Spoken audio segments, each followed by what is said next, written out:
সংঘটিত হৈছে এবাৰ খিলঞ্জীয়া মহিলাৰ সৈতে অপকৰ্ম কৰা হৈছে বিশেষ সম্প্ৰদায়ৰ লম্পট যুৱকে ঘৰত কোনো নথকাৰ সুযোগ গ্ৰহণ কৰি এগৰাকী খিলঞ্জীয়া মহিলাৰ সৈতে কুকাণ্ড কৰিছে দৃশ্যখন আমি দেখুৱাইছে মুহূৰ্তত এবাৰ বিশেষ সম্প্ৰদায়ৰ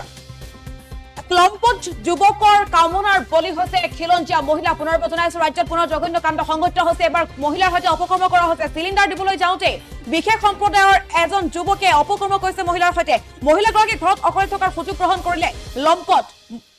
মুজাৰফ আলীয়ে পুনৰ জনাইছো ৰাজ্যত পুনৰ বিশেষ সম্প্ৰদায়ৰ যুৱকৰ কামনাৰ বলি হৈছে বোৱাৰী গেছ সিলিণ্ডাৰ দিবলৈ আহি ধৰ্ষণৰ চেষ্টা চলাওঁতে ৰাইজৰ ৰোষত পৰিছে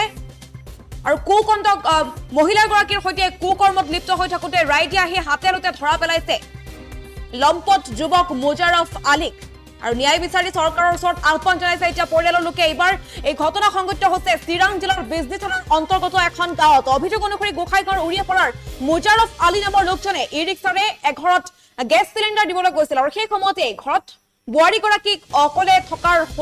দেখি সুযোগ গ্ৰহণ কৰি ধৰ্ষণৰ চেষ্টা চলাইছিল শাৰীৰিক নিৰ্যাতন চলালে যৌন নিৰ্যাতন চলাইছিল আৰু যৌন আতিশয্যৰ বলি হল খিলঞ্জীয়া মহিলা আৰু তাৰ পাছতে ওচৰ চুবুৰীয়া ৰাইজে চিঞৰ বাখৰ শুনি ওলাই আহি দেখিছে কুকৰ্মত লিপ্ত হৈ থকা আৰু তাৰ পাছতে মহিলাগৰাকীক উদ্ধাৰ কৰা হৈছে আৰু এই লম্পট যুৱকক আৰক্ষীক গতাই দিয়া হৈছে দৃশ্যাংক দেখুৱাইছে আমি এই মুহূৰ্তত বলপূৰ্বক ধৰ্ষণৰ চেষ্টা চলাই মহিলাগৰাকীক যৌন নিৰ্যাতন চলাইছে মুজাৰফে আৰু মহিলাগৰাকীৰ চিঞৰ বাখৰ শুনাত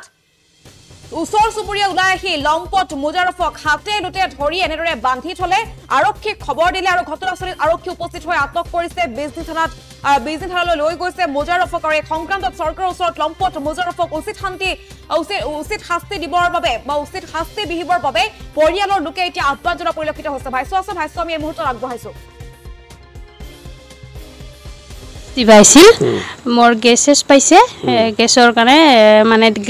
বেলেগ দোকানীয়ে মানে ফোন কৰি দিয়া হৈছে মোৰ হাজবেণ্ডে গেছে তাতে এইবাৰ তাই বেলেগক পঠাই দিছে পিলপিলি ড্ৰাইভাৰ এটা তাই গেছটো দিবা আহি তাৰমানে তাই মোৰ লগত এনেকুৱা কৰিছে মানে কিবা কৰিব চেষ্টা কৰিছিল কিন্তু পাৰা নাছিল সেইটোৱে মই অলপ আঘাত হৈছোঁ হাতত আৰু বুকত ওঠত মোটামুটি 12টা মানৰ হ'ব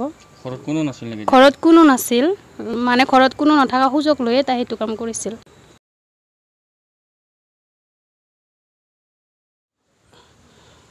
মই কামত আছিলোঁ কামত যাওঁতে তাৰমানে ঘৰত গেছ শেষ হৈছে শেষ হোৱাৰ পিছতে তাৰমানে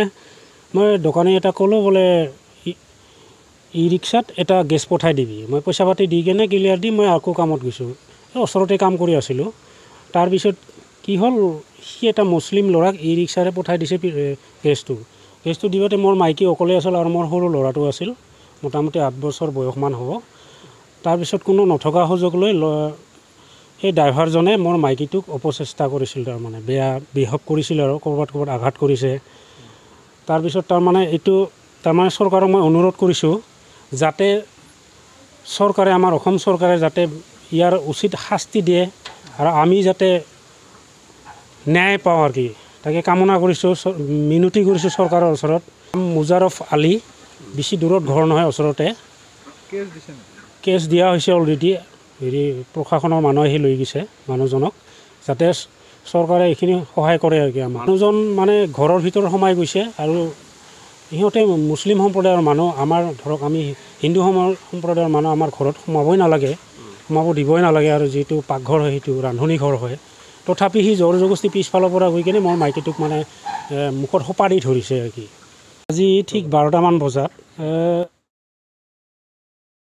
যিকোনো খবৰৰ বাবে যোগাযোগ কৰক 7099017330 অথবা 7099017930